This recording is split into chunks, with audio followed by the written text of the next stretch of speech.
I absolutely love sweet potatoes, and quite some time ago, a teammate of mine, thank you Colette, gave me the hands down best way to roast sweet potatoes ever by cutting them in half lengthwise and putting them cut side down on a baking sheet.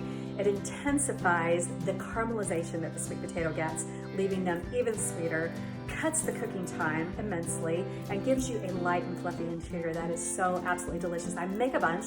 I keep the extras in a little bag like this in the fridge because I can pull them out for snacking and reheat them for dinner, scoop out the interior and make it with sweet potato. You're gonna thank me for these. You're gonna thank Colette. These are so good. Let's get started.